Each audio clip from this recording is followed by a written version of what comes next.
De retour sur le plateau de Pépites de cinéma. Bienvenue à vous, amoureux et amoureuses du cinéma, parce que ici, vous n'êtes pas trompés. Parce que ici, on vous fera entrer dans l'univers de vos acteurs préférés.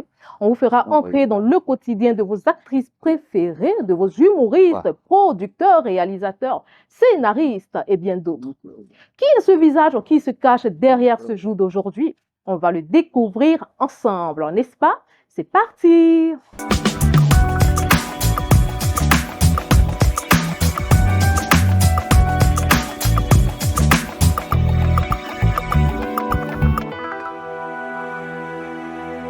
Comment tu vas? Je vais encore répéter ça. Je vais très bien. Et Thibaut, super bien. ça va un peu? Super. On dit la répétition est pédagogique. Pédagogique. Donc si tu pètes une fois, tu pètes deuxième fois, tu deviens pédagogue. Alors, dis-toi. Ouais. Tu as appelé Kora Abou. Oui. Est-ce que c'est toujours Kora Abou à l'état civil? Bon, à l'état civil, c'est Dramé Aboudraman. Ça fait 2 fois Dramé Aboudraman. D'accord. Voilà. Le Kora Abou, c'est sorti d'où? C'est le cinéma, je vais dire tout court, ou ce sont les amis qui t'ont attribué ce nom? Bon, déjà, c'est le cinéma. Hein. Donc, on peut dire que c'est un personnage que j'ai incarné. C'est ce personnage-là qui est resté comme un nom, quoi. Kora Abou. D'accord. Voilà, c'est le personnage. Sinon, Abou fait partie de mon nom, mais le Koro, là, c'est le personnage que j'ai incarné, là. Voilà. Koro, c'est parti d'où? Ça veut dire Nafi, c'est grand frère. Ça veut dire grand frère. Ah, ça veut dire grand frère. Voilà, ça travers la série Nafi. D'accord. Justement, Nafi, Nafi, ça c'était une autre série. Oui. Mais tu as été révélé par Ma Famille. Oui. Ouais. Voilà. Comment ça s'est passé? Comment est-ce que tu as intégré Ma Famille? Bon, déjà, ce domaine-là. Avant, ouais. Avant Ma Famille, bon, si je peux le dire, tu vas m'éclairer. Avant Ma Famille, on n'a pas vraiment entendu parler bon, je vais dire Kora Abou, même si c'est là-bas que ce nom est resté. Mais c'est à partir de là. Ouais. Donc, du coup, on s'est dit tout de suite que c'est de là, il y a eu un boom, en fait. Ok, déjà, je profite de dire merci à Kessie Delta. Voilà, celle-là même qui a eu l'idée de créer cette série qu'on appelle Ma Grande Famille. Bon, Ma Famille au départ, et puis après, maintenant, Ma Grande Famille. C'est la productrice. Voilà, la productrice. Aussi scénariste? Oui, scénariste. Bon, c'est elle-même qui fait tout. Voilà, la réalisation complète, c'est elle. Déjà, ce que je voulais dire, c'est qu'avant Ma Famille, j'étais Beau. On m'appelait Beau. Beau, simplement. Beau, voilà, et j'étais dans l'émission Dimanche Passion avec l'équipe de Barthélemy et autres. Donc, moi, je jouais dans l'équipe Fébou SR, c'est-à-dire dans la troupe Fébou SR, où il y a Éléonore, il y a Abbas, il y a Marie-Laure Persona. Oui. Voilà, moi, j'étais déjà dans cette émission-là. Donc, c'est à travers cette émission-là que Delta m'a appelé pour aller incarner un personnage, voilà, celui qui refuse de signer les reins de Boyiri, c'est-à-dire signer les papiers pour qu'on puisse prendre les reins pour donner à Boyiri. C'est-à-dire vous étiez déjà dans le domaine, en fait. Déjà, j'étais déjà dans le domaine et puis on se connaissait déjà. Voilà, donc voilà un peu comment c'est parti. Et dans ma famille, on m'appelait toujours Beau Tchedjan. C'était Beau Tchedjan. Ça veut dire quoi? C'est en langue? Oui, c'est en langue. Ça veut dire Beau, mon nom Beau, qui était mon nom de famille? Voilà, non. Mon nom d'acteur, c'est-à-dire mon nom de comédien. Beau, est resté. Elle a juste ajouté Tchedjan qui veut dire garçon grand de taille. Ah. Voilà, donc Beau Tchedjan.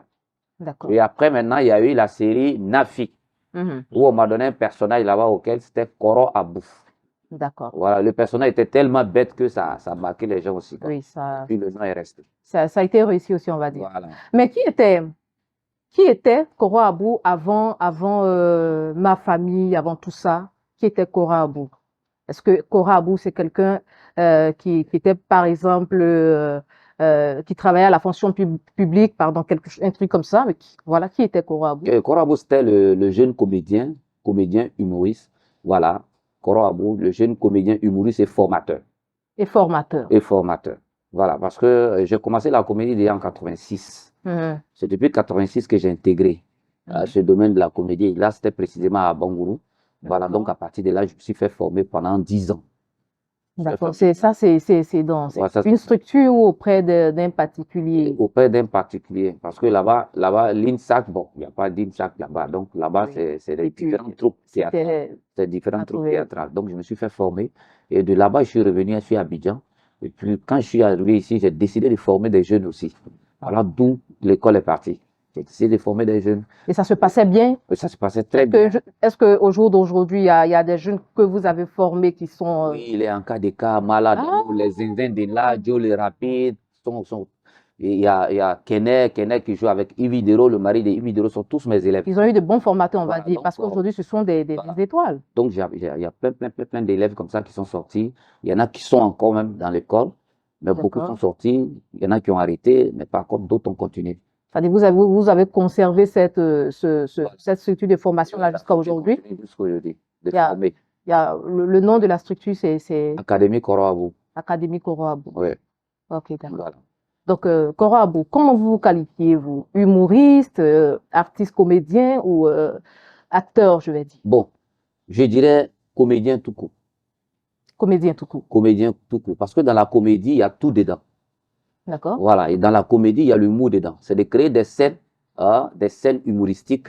Voilà. En jouant la comédie, ça passe. Donc, on reste comédien pour être humoriste. Mais on ne peut pas être humoriste.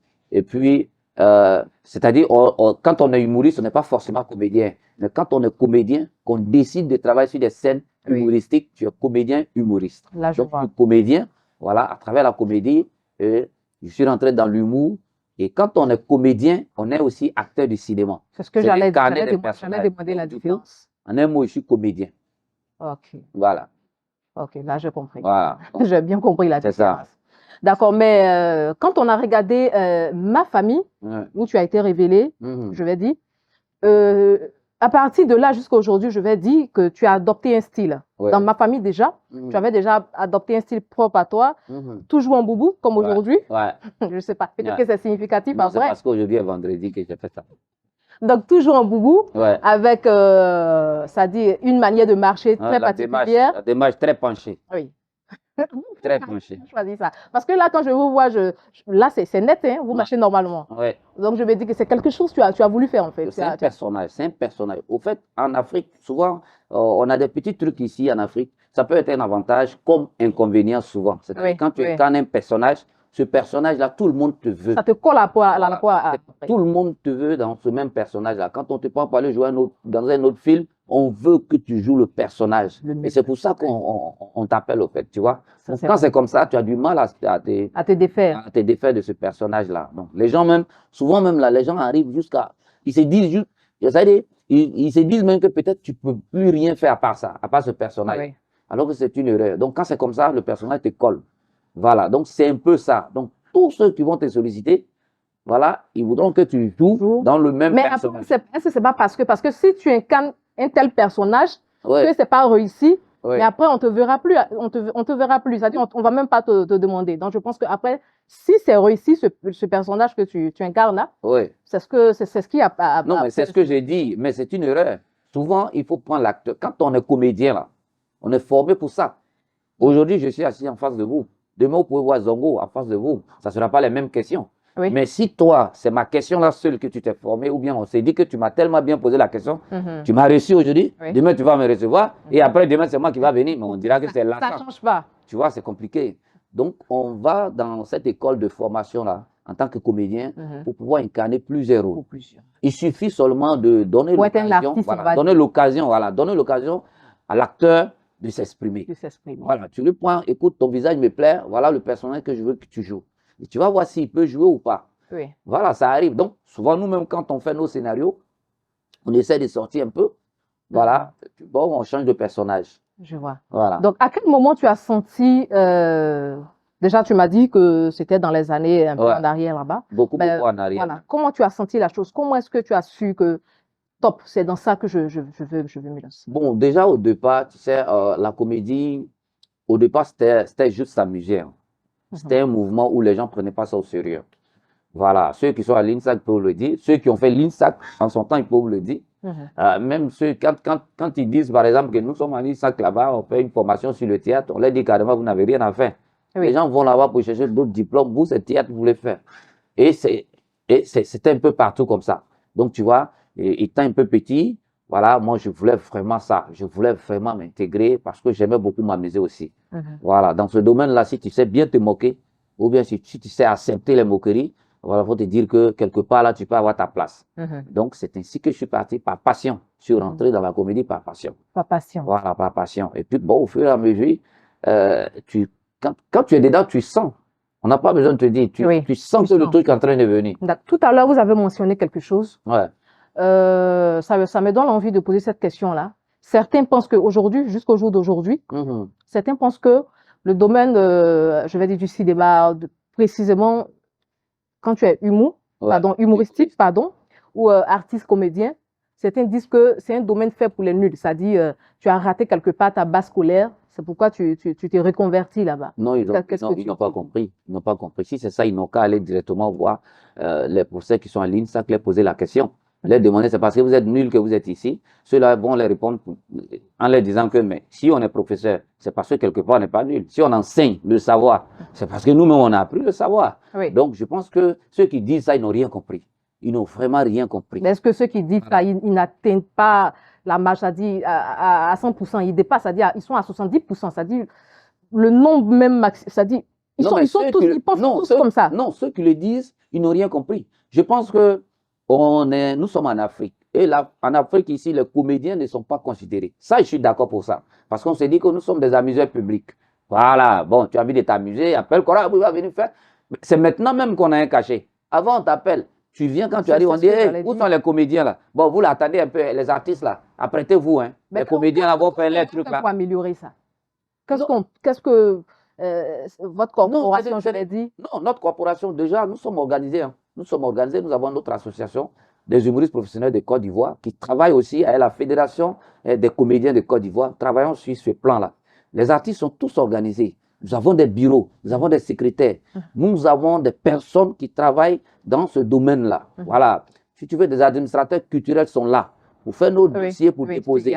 Mais on a un véritable souci aussi auprès de l'État. Quand je dis auprès de l'État, bon, je dirais comme ça que si un homme politique ou bien bon, un ministre t'appelle aujourd'hui pour venir dans son événement et que tu arrives, tu lui parles d'un cachet, il dit, oh, j'ai appelé telle personne, il est venu, il m'a parlé de ça. Il dit de lui payer ça, sinon il ne va pas faire. Donc, du coup, on est mal vu. C'est ça le vrai problème. Bon. Alors que les artistes chanteurs, là, ils viennent, ils jouent un morceau. Le gars, il vient jouer un morceau, c'est 4 minutes. Il finit de faire sa prestation, il s'en va. Le comédien, quand il arrive, ben, tu prends le micro, tu fais 5 minutes, les gens sont en train de rire. 5 minutes là, tu dis, bon, je m'en vais, on dit, oh, il n'a rien fait. Il est venu net, il a pris le micro, net, il dit, ça va. Tu comprends? Alors que 5 minutes là, le chanteur là, sa chanson ne va même pas faire 4 minutes. Il finit, il s'en va. Donc, c'est de voir. Si l'humour ou bien la comédie, si ça fait du bien, il faut que nos autorités, ceux-là même qui consomment, il faut qu'ils prennent conscience. Oui, je pense qu'il y a encore des choses à faire. Voilà, il faut qu'ils prennent conscience. Parce que nous, on travaille déjà dessus. Vous voulez dire que ce qu'on fait là, c'est du boulot et c'est très important. Tu comprends? Quelqu'un qui rit beaucoup, mais la maladie c'est la même, c'est le meilleur médicament, on va dire. D'accord. Tu as une citation que tu aimes beaucoup. Oui. Voilà, que je vais citer maintenant. D'accord. J'ai des défauts. Oui, ça c'est clair. J'ai des défauts, mais il y a une seule chose dont je suis fière. Ouais. Je ne trahis pas. Jamais. J'ai une seule parole.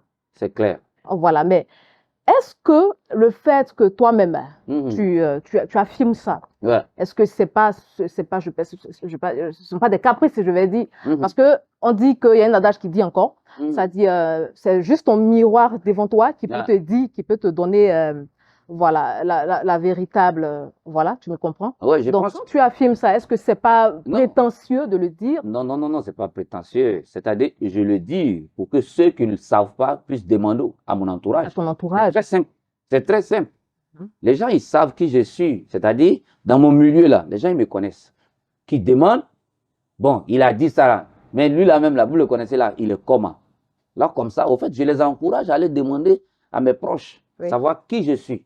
C'est pour dire quoi? C'est pour dire que quand je mets ma tête dans un mouvement, si ce n'est pas sérieux, vraiment, quand je décide de faire quelque chose, ce n'est pas sérieux, tu ne vas jamais voir mon visage là-bas. Parce que la honte, ça, je déteste la honte. Mais pourquoi est-ce que tu dis ça? Est-ce que tu as vécu des choses dans le passé qui, aujourd'hui, t'amènent à avoir cet état d'esprit-là? Non, c'est parce que j'ai envie de montrer autre image à nos fans. Il ne faudrait pas qu'on se dise que quand on est artiste, on est forcément malhonnête. D'accord. Tu comprends? Parce que je suis ici, nous sommes ici, le bureau des humoristes professionnels de Côte d'Ivoire, c'est ici. Je suis le secrétaire général chargé d'organisation. Et le président, c'est Zongo. Tous les humoristes professionnels de Côte d'Ivoire, par exemple. Ça, c'est une information. Voilà, vous comprenez? Donc, par exemple, il y a plein de plaintes qui viennent chez nous ici. Quels d'autres artistes commettent. C'est-à-dire, souvent même des artistes chanteurs. Et tellement ces gars-là sont en bourre, ils nous appellent directement pour pouvoir régler ça. Donc, en même temps, j'ai envie de montrer à mes collègues artistes pour dire, il ne s'agit pas d'être malhonnête. Voilà pourquoi on dit que tu es artiste. C'est-à-dire, un artiste ne faut pas être forcément malhonnête. Ça se dit en fait. Ce sont des choses qui se disent. Voilà, ce sont des choses qui se disent. Et puis, ce sont des choses qui sont réelles souvent dans notre domaine. Tu vois, ce sont des choses qui sont réelles. Imagine-toi qu'un artiste peut prendre 2 gomos, même heure là. Le gars, il arrive, te met la pression. Toi, tu n'es pas prêt, alors que vous avez signé 10 heures. Lui, il a vu déjà, il est 10 heures. Tu n'es pas prêt, il s'en va. Alors, souvent l'homme propose, Dieu dispose. Voilà, donc, il y a un souci là. Lui, il s'est dit qu'il est 10 heures. 10 heures, j'étais là. Mais ils ne m'ont pas annoncé, donc je m'en vais ailleurs. Mais pourquoi prendre 2 gomos de même heure? Alors qu'on peut trouver d'autres idées. On peut faire d'autres propositions pour ne pas vraiment avoir ce problème-là. Si je dois aller jouer là-bas, je dois leur dire 9 heures, je viens là-bas. Bon, c'est simple. Hein? Quand on a pris rendez-vous, j'ai dit, bon, telle heure ne m'arrange pas. Parce que moi-même, je viens en telle heure. Vous comprenez? Donc, c'est net, quoi. D'accord. Voilà. Comment Bana? Comment n'est pas encore Bana? Ah, il n'est pas Bana? Dis-moi. En dehors du cinéma, je vais dire tout court, ou sinon le domaine humoristique, tout ça, le cinéma. Tu veux sortir dans mon... On va quitter là-bas, c'est bon. On a beaucoup trop parlé de ça. D'accord. Qui est Cora Abou en dehors de ça? Est-ce que Cora Abou a ses entreprises au jour d'aujourd'hui? Voilà. Bon, je suis un homme d'affaires. Je ne vais pas trop rentrer dans les détails, mais je suis un homme d'affaires. On peut venir vers ton entreprise. Oui, mais là, on va faire hors antenne. On va faire hors antenne. D'accord, donc quelles sont tes aspirations, on va dire? Peut-être dans le cinéma, dans ce domaine-là, qu'est-ce que tu prévois voilà, pour améliorer les choses? Est-ce que tu es déjà, je suis producteur. C'est ce que j'allais dire. Voilà, déjà, je suis producteur, voilà, parce que, comme je l'ai dit, je suis formateur. D'abord, les élèves, quand ils sont à l'école, ils ont besoin de tout essayer. Parce que nous, souvent, il y a des élèves qui quittent à l'INSAC, ils viennent ici en stage. Tu vois, non, ils viennent ici en stage. Donc, on les met sur le terrain pour voir les réalités du terrain. Parce qu'il y a ce qu'on apprend, hein, il y a ce qu'on apprend entre 4 murs, et quand on sort au dehors, c'est différent. Oui, la théorie, la pratique. La pratique est différente. Vous comprenez? Donc, souvent, il y a même des stagiaires qui quittent, qui viennent du LINSAC, qui passent par le CENAC, qui est nos partenaires, Centre national des arts et de la culture. Le CENAC les envoie vers nous, que ce soit la réalisation, la mise en scène. Il y a une très bonne organisation. Voilà, la mise en scène. Donc, nous, on les met, on les met en mode pratique. Tu comprends un peu? Donc, c'est de dire quoi? Quand les élèves finissent les formations, il y a une production qui suit. D'accord. On a les matériels, on a tous les matos qu'il faut. D'accord. Pour le cinéma, pour le théâtre, presque tout. Donc, ceux qui ont des projets, quand ils viennent chez nous ici, on les aide à réaliser ces projets-là. Voilà. Au lieu d'aller louer les matos et autres, ils viennent, on tombe d'accord, on les aide à réaliser. Ça, on l'a commencé depuis longtemps. Et puis, nous aussi, on a nos séries, on a nos différentes séries qu'on réalise. D'accord. On a la série Cours commune, qui est la série de l'école, où les élèves font les premiers pas dedans. D'accord. En dehors de ça, on a d'autres séries qu'on est en train de préparer. Oui. Voilà. En dehors de Cours communes, est-ce qu'il y en a encore qui a déjà vu le jour? Oui, il y a Biafra, mais on n'a pas encore lancé. Il y a Biafra qu'on est en plein tournage, mais on n'a pas encore lancé. Il y a le Superman ivoirien qu'on n'a pas encore lancé. Comment vous faites les castings, c'est-à-dire ceux qui tournent? C'est toujours ceux qui viennent là, qui tournent encore là-dedans? Déjà, on les prend déjà ici. C'est-à-dire, ceux qu'on forme là, on les met déjà en jambes à travers nos productions. Ça, c'est la première des choses. Mais on envoie aussi quelques amis ou bien quelques jeunes qui nous suivent, qui nous demandent à essayer de nous encadrer, aider nous et autres. Comment ça c'est la diffusion ou bien, comment je vais dire, l'information passe comment? Via Facebook ou bien... Non, mais étant dans le même domaine, on se connaît.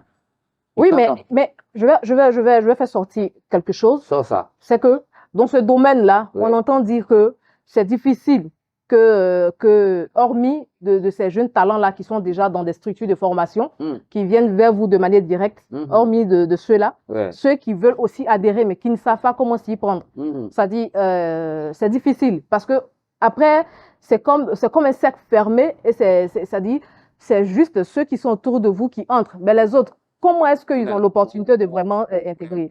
Ne pas vous couper. Je dirais que celui qui dit que c'est difficile, c'est celui qui ne veut pas faire d'efforts. Okay. La vie, là, tout est difficile. C'est très compliqué. Aujourd'hui, là, si on ne s'était pas donné rendez-vous, on n'allait pas faire l'émission. Oui. Et si chacun était assis chez lui pour dire, bon, c'est difficile, on ne va pas s'appeler. Vous comprenez? Les jeunes, maintenant, là, ils ne veulent pas s'élever. Ils veulent tout faire, ils sont basés sur l'Internet. Ils veulent tout regarder sur Internet. Ils veulent tout essayer sans aller vers les professionnels pour leur demander. Quand on dit, non, les vieux, là, on ne peut pas les approcher. C'est faux. C'est faux. Tu vas l'approcher comment? Il va te chasser. Pourquoi? Pourquoi est-ce qu'il va te chasser? Lève-toi, même pour aller dans une école, tu t'en vas t'inscrire. Oui. Le vieux, il attrape ta main, il t'envoie à l'école pour t'inscrire. Et puis après, mais si toi, tu es à la maison pour dire, ah, voilà, l'école, là, c'est difficile. Mais tu ne vas jamais partir à l'école. Ça, c'est vrai, c'est vrai. Donc, les jeunes n'ont qu'à s'élever, n'ont qu'à faire d'efforts. Quand on a la passion, quand on aime la chose, on s'élève, on va chercher. Vous comprenez? Voilà. Parce que c'est un métier. On ne peut pas déverser ça comme ça. Oui. Moi, je ne peux pas prendre mon numéro et puis verser ça sur l'Internet. Oui. Il y a des gens qui vont m'appeler pour m'insulter. Il y en a qui vont m'appeler. Il faut quand même un peu d'effort, oui. Ça, c'est vrai. Comprenez, il faut qu'ils fassent un peu d'effort. Les jeunes, c'est ça, au fait. D'accord. Voilà. Ok, donc, Korabou, oui. Là, on va passer pardon, à la rubrique questionnaire. Ça veut dire quoi? Ce sont des questions, mais tu vas les tirer. Ça dit, ce sont des questions là dans une corbeille. Tire au sort. Corbeille, c'est quoi? Corbeille. Je vais t'expliquer tout à l'heure, mais c'est juste après la pub. Tu as bien fait.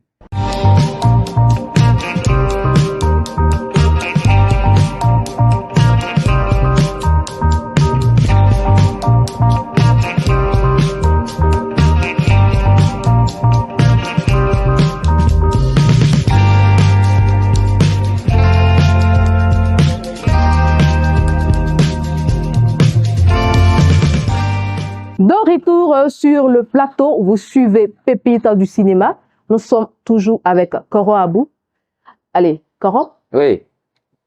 Ah, c'est ça que... On va aller directement. C'est la corbeille qui est là. Il n'y a plus d'explication. Hein. C'est la corbeille... J'ai choisi un, je prends dedans. Oui. Bon. Tout près n'est pas loin. J'ai pris ça. Si tu peux lire mon écriture, allez. Non, il faut lire. Voilà. Là, ils vont se demander encore, est-ce qu'il sait lire ou pas? Encore, là, ce sont des questions, c'est pas moi, tu tires au sort, hein. Donc les questions, ça vient. Hein. Pose, t'inquiète. Okay, non, c'est F seulement, hein. J'ai tiré, hein, c'est fini. Hein. Oui, mais c'est 2. Il y a une deuxième question que tu vas tirer. Okay. Bon, je me lance. Lance-toi. Si c'est une femme, oui. Qui veux-tu embrasser dans le cinéma? Dans le cinéma? Ouais. C'est ma femme. Ta femme n'est pas actrice? Qui t'a dit ça? Est-ce que tu m'as posé cette question et tu as répondu? Bon, c'est ma femme. Attends, ta femme, elle est actrice. Non, tu es attrapé. Elle est actrice? Ah, tu m'as posé la question. Question là, j'ai répondu. C'est ma femme. Là, tu es en train de me piéger. Ah, non. Tu es en train de me piéger dans mon propre jeu. Aïe. Allons-y, ah, tu as vu ça. Tu as bien fait. Alors, ça. Allez. Ça, c'est encore la même question, mais c'est pas grave, c'est pas vraiment la même chose. Comment faites-vous, vous, acteurs, pour embrasser des personnes que vous ne connaissez pas dans les scénarios? C'est-à-dire, on te donne un scénario, ça, c'est ta femme, voilà. Comment vous faites pour embrasser des gens que vous ne connaissez pas? Déjà, quand un comédien prend un scénario, qu'il lit le scénario, au moment où on dit action, ce n'est plus M. Dramé que tu connais là. D'accord. Tu te mets dans la peau d'une autre personne. Il est dans la peau du personnage. Il ne ressent plus. C'est-à-dire, si tu voulais parler à M. Dramé, ce que tu vas dire là, il ne va plus sentir ça. Voilà pourquoi on donne la formation en fait. Se mettre dans la peau du personnage. Voilà pourquoi quand je joue le rôle du vieux là, les gens ont l'impression que je suis comme ça. Ben oui. Parce qu'en ce moment-là, je ne suis plus celui que tu vois, tu es en train de parler là. Je ne suis pas cette personne. Tu dois fonctionner même si je fais un effort, j'ai dit bon, je sors de ce personnage. Peut-être que je vais aller m'asseoir, puis je vais réfléchir, je vais dire, bon, ok, c'est bon. Comme souvent, ça sonne. Mais quand vous faites ça, est-ce que, si ce n'est pas avec ta femme, tu tournes ce jour-là, est-ce qu'après, ça ne crée pas des problèmes avec vos femmes, avec vos partenaires? Oui, ça c'est forcé, Comment vous gérez ça? Oui, non, déjà, tu es dans un domaine. C'est à toi de faire comprendre ta femme, ou bien c'est à toi d'envoyer ta femme et la faire comprendre les réalités de ce domaine-là. Avant, ce n'est pas le jour où tu vas aller embrasser quelqu'un, que tu vas venir t'asseoir devant madame, non, que c'est facile, que tu as regardé ces films. Non. C'est déjà la préparer pour ça. Il faut qu'elle sache que c'est ton domaine, c'est un métier. Et qu'elle sache que pendant qu'on est en train de tourner là, il n'y a pas que le caméraman seul, qu'il y a une équipe même qui était là.